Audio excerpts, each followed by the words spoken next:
What is a movie that after you finished watching it, you went, oh shit, then went back and watched it again to pick up on everything you missed?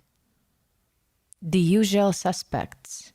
Went like, no way, and watched it again immediately. These men didn't have guns, but they realized that all they needed to take over was to have the will to do what was needed. So they showed up to his house and held knives to the throats of his wife and children. Then Kaiser Soze showed these men of will what it truly means. And just like that, he's gone. Fucking blew me away. That final montage is one of the finest pieces of editing I've ever seen. Big shout to John Ottman for that and his music. In fact, for a while I even had that whole final sequence as an MP3 just so I could listen to it play out. And that final cello double bass note as it cuts to black shivers up the spine time. Tucker and Dale versus Evil. The more you watch, the more you know, and it only gets better subsequent watches. This is a suicide pact.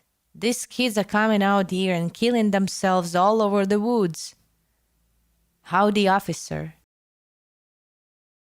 We have had doozy of a day. It's important that people go into this film completely blind. So true, realizing what is actually happening was one of the greatest film watching experiences I've had. I can really hate, you can only watch it for the first time once. Fallen. This is the story of how I almost died. Time is on my side. Yes, it is. Denzel, right? That movie f***ed me up. I still don't like holding people's hands or bumping into folks in public. Denzel, John Goodman, and James Gandolfini. Excellent movie. Primer and Predestination. One of Jane Austen's lesser-known works. Edit. Wow, you people are easily amused and generous with awards this morning. Thank you. It is a truth universally acknowledged that a single man in possession of a time machine will create a non-linear narrative. However little known the feelings or views of such a man may be on his first entering a time machine, this truth is so well fixed in the chronal circuitry of the surrounding continua that he is considered as the rightful property of someone or other of the local Time Lords. This was somewhat a mixture of quick parts, sarcastic humor, reserve, and caprice, that the experience of reliving the same event for many years is insufficient to understanding the plot. Shutter Island is a testament to Ben Kingsley, in my opinion, that he seemed so villainous in the first watch and so utterly desperate to help and so helpless in the second watch. I know exactly what you're talking about, and this is one of the stunning qualities of that movie for me. It's so well made that you can watch it even if you already know the ending and still enjoy it. The story, the acting, it all comes together to make a movie that's far and away from a one-trick pony as many movies of that genre are. When I read it for the first time, it was easily the most shocked I've ever been at a plot twist. It was so well written that I doubted how well it would be translated into film, but it's still such a good interpretation of it.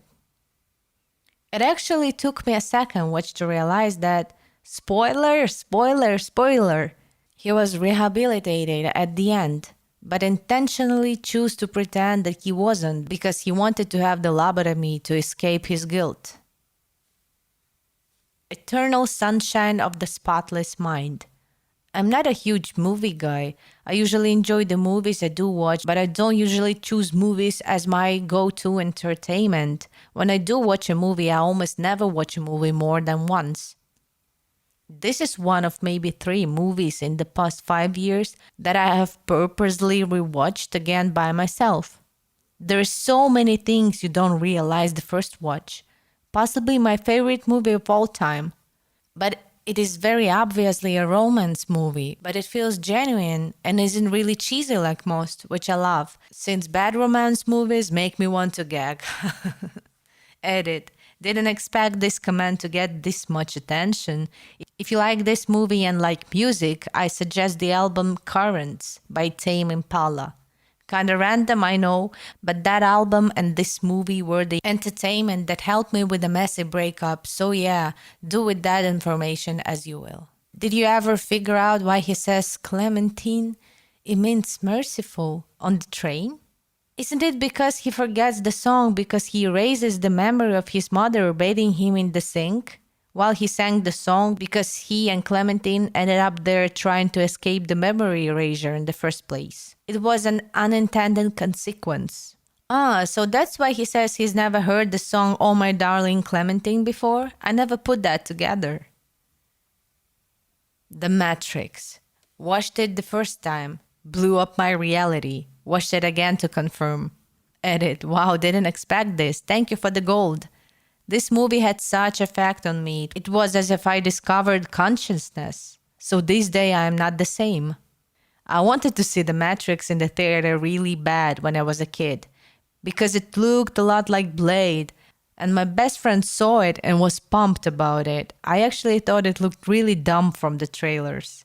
I wasn't allowed to because it was rated R. When it came out on video, my dad rented it, but sent me to bed before he watched it. I was so upset. My bedroom was upstairs from the family room, and we had a pretty intense sound system. So I had to lay in my bed pouting and listen to what just sounded like insane action for 2 hours. When it finally ended, I started to drift off to sleep when my dad came bounding up the stairs, scaring the hell out of me. You still up? Come on, come downstairs and watch this with me. At like 1 a.m., he dragged me downstairs and immediately rewatched it with me because he was so excited. One of the silliest but most important bonding memories I have. Puts a smile to my face. I can totally imagine his thought process. No, he's too young for this. Might be violent. After watching, that. This movie is way too awesome. He's going to love it and I need to share this with someone. Growing up in the 90s, I felt The Matrix was my generation's OG Star Wars.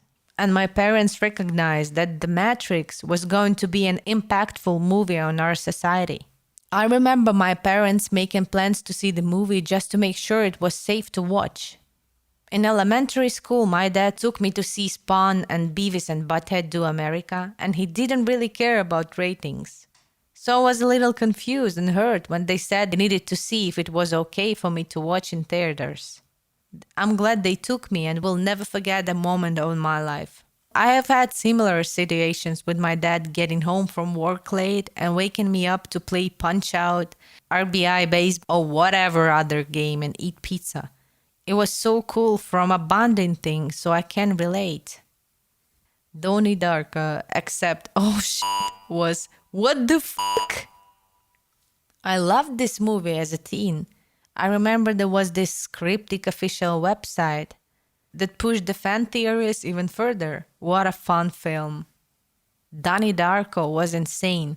I still don't think I know what really happens in the movie, but from my understanding, when Donnie left his bed that night instead of dying, it created a branching timeline. This timeline is unstable and will collapse at the end of the countdown given to Donnie. Donnie develops superpowers from God to help close the loop. He also receives subconscious help from the townsfolk. Roberta telling him every creature dies alone, the teacher telling the story about kids destroying the old person's house and emphasizing cellar door, etc.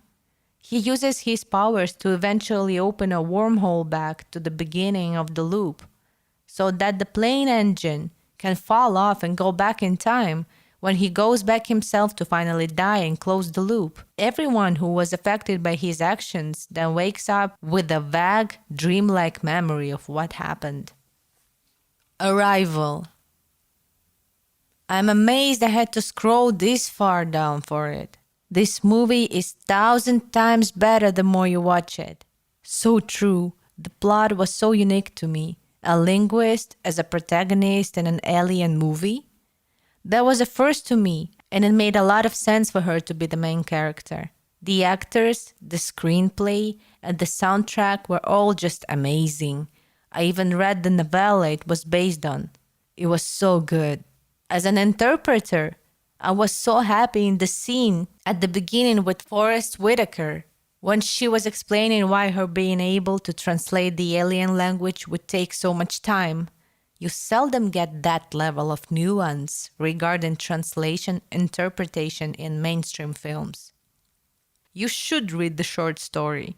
It delved into the aspect of language much more. Read all of the Ted Chiang's short stories. They are all amazing. There's 2 collections available in book form. I think my favorite is The Merchant and The Alchemist's Gate.